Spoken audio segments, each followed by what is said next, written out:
Hey y'all, what's up? Welcome back to Inner Healer. I'm Shakri, and today we're going to be talking about people pleasing. Are you a people pleaser? How to combat being a people pleaser? Like, how is it going to benefit us to be a people pleaser? What benefit do we get from being a people pleaser? Do we get any benefit from being a people pleaser? We just need to know what's happening and how to not have it happen, because people pleasing is only going to hurt us in the end. It's not going to be of any benefit for ourselves, because this is a sign of us putting ourselves last because we're trying to please everyone else. So if we're putting ourselves last, then that means that we are on the side of the losing stick, right? So we have to really take into account that we matter. Us as a people, we matter.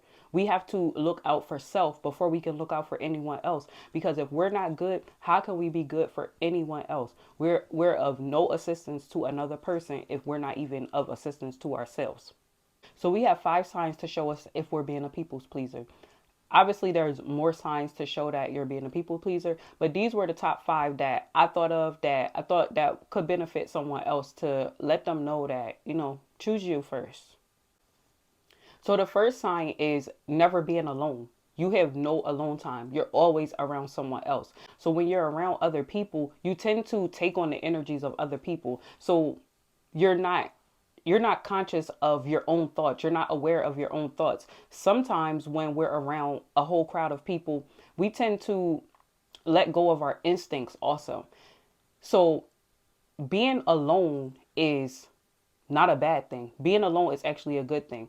And I feel very strongly about the being alone part. Why? Because I'm a 12th house person.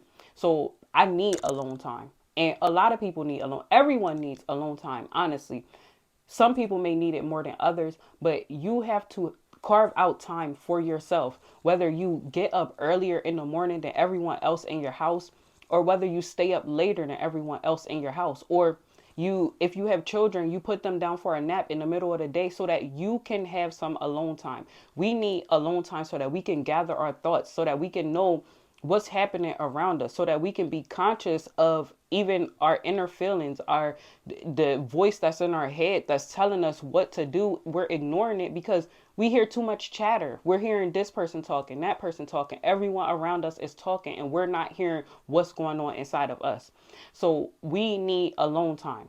If you don't get any alone time, 9 times out of 10, you're being around people because you don't want to be alone. Now you have to figure out why you don't want to be alone.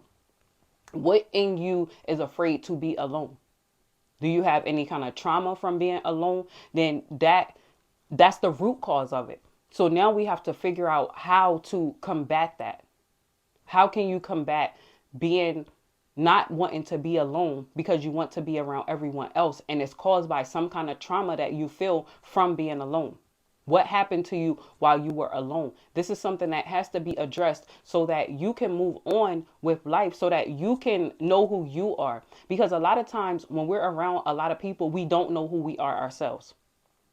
There's no way that we can know who we are ourselves because we have too many energies going on around us. So we take on the habits of other people too. Sign number 2, being worried that other people are going to feel some kind of way if we take said alone time. We shouldn't have to ask for permission to take alone time. That is time that we need to ourselves. That's time that we can do anything in the world that we want to do. A lot of times when we're alone, that's when we find ourselves. That's when we find the things that we like to do. That's when we find the things that benefit us the most. So taking that alone time is very important. And if you have that, oh, someone's going to be mad at me if I take my alone time, then we have to learn how to separate ourselves from other people. The only way to do that is to get your alone time. We're going to go back to number 1. That alone time is very important. So if you're being worried that other people are going to feel some kind of way for you taking that alone time, then those are actually not even the kind of people that you need to be around. We need people that are going to give us our space. We need people that are going to respect our boundaries, because that is a boundary. Alone time is a boundary. If I say that I need to go take some alone time, I expect everyone around me to respect that. Number three, always being in agreement of other people. Now, this can work a lot of different ways. Now, you have the parties who don't know how to say no to other people. No is a sentence. It's a complete sentence. We don't owe anyone an explanation on why we don't want to do something for or with them. We owe ourselves the truth. We owe ourselves compassion. We owe everything to ourselves before we can give anything to anyone else. Then the other side is, well, I guess this is still not knowing how to say no. You have two parties who are bickering back and forth, and you're stuck in the middle and you're playing both sides. Now, this is a Libra thing. A Libra thing is people pleasing. I know because I'm a Libra. I know because I had to overcome people pleasing. When I have two friends who are bickering back and forth with each other, and then I'm the person stuck in the middle, and I have to hear this person say what they're saying, and honestly, at times you agree with this person, and then you have the other person who is making their points valid, and then you agree with that person. A lot of times, if you have two people that are bickering back and forth, they need to work it out themselves. They need, if they are really your friend, if they really care about you, if they really love you, if they're really a devoted person to you, whether it's friend, family, anything, if they really say that they care about you and show compassion for you, then they'll leave you out of it. You have to leave yourself out of it also, because it's only going to get ugly in the end. And if they imagine they start to talk again and they get into conversation and they're saying, well, yeah, because she said that she agreed with me, and then this person is like, hold on, well, she agreed with me too. You stay out of it.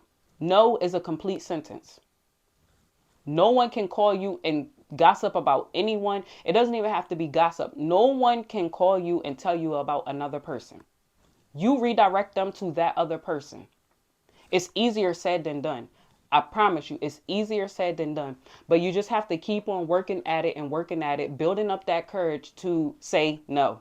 Just say no. No is a complete sentence. No, period. Number four, trying to do everything for everyone. You cannot please everyone. Someone's always going to feel that you're not doing enough. I know this as a parent. As a parent of multiple children, if we agree on, imagine this, if we agree on something that's for dinner, one person doesn't like what we're all going to agree on for dinner. Are we supposed to make something separate for that person? Again, like I said, I'm a Libra, so I'm a people pleaser. So if one of my children is saying that they don't like that, no, I'm a sucker for my children. Another thing that we have to really, really get out of, we can't be suckers for anyone, because as soon as they see that ounce of people pleasing, they're going to take advantage of it. And I'm telling you this because this is something that I know, not something that I heard. I have multiple children. If one of them does not want what we're having for dinner, they're dependent on me as to say, okay, well, I'll make you something different. I've just started to learn that no, this is something that they noticed in me. They noticed this weakness in me from day one, from yay high, and they play on that. But now I have a trick for them. Everyone eats what is served for dinner. If you know how to cook for yourself, then you make something else for yourself. But I'm not going to be in the kitchen for hours and hours on end trying to please everyone. And then you have, like, if you have back to the friends group, you cannot please everyone. Everyone's in agreement to go to Dubai. And then you have the one friend like, oh, well, I already been to Dubai a couple of times. Let's go to Puerto Rico. And you're looking at this person like, well, we already been to Puerto Rico a couple of times. We want to go to Dubai. That person can stay home. They can stay home because now they're causing conflict within the group. They might try to ruin the trip, not try to ruin the trip on purpose. They wouldn't do it on purpose, but they'll probably have an attitude. You don't want to do that. But the thing is, you started this. You started it by people pleasing. One thing, if you don't take anything away from this video, you cannot please everybody. Please yourself first. Put yourself first. People will respect you a lot more when you start to put your foot down and when you start to be yourself. And then the last one, not wanting to be the first to part ways. Now, imagine being on the phone and you're tired. You're dog tired. You're beat. And this person they're calling you because they want to talk, but you're tired and you don't know how to hang up. You waiting until they say like, okay, well, I'm gonna call you back. And it's like, well, you were tired 20 minutes ago, 30 minutes ago, and you stayed on the phone. One thing you need to do, please yourself, especially if you're tired. You need to get your sleep. You need to take care of yourself first. Self-care is the best care in the world. Self-love is the best love in the world. So you have to take care of yourself first. People pleasing is only going to ruin you in the end, because you can go through life pleasing everyone else, and then you get to the end of that road and you look back and you haven't done anything that you wanted to do. So those are the 5 things that I feel were the most important that I noticed in myself when I was being a people pleaser. And the things that I did to combat it is no is a complete sentence. Period. No, period. That is a complete sentence. I'm tired. I need to hang up. I'm tired. I'm about to go home. No, I don't want to drink with you. No, I don't want to smoke with you. No, I don't want to go out and party. Well, you don't have to say, remember, no is a complete sentence, but these are just examples of like no, because these are different scenarios that we have with our friends or that we have with our family members. No, I'm going to bed. No, I'm not coming upstairs. No, I'm not coming downstairs. No, I don't want to come outside. Just different scenarios of telling people no because you're choosing yourself first. So let me know down in the comments, are you a people pleaser? Will you take any of the advice from this video on how to not be a people pleaser? Let us know if you were a people pleaser before and the things that you did to stop being a people pleaser. Let us know down in the comments. Help us out. Please like, share, and subscribe to this channel. Peace.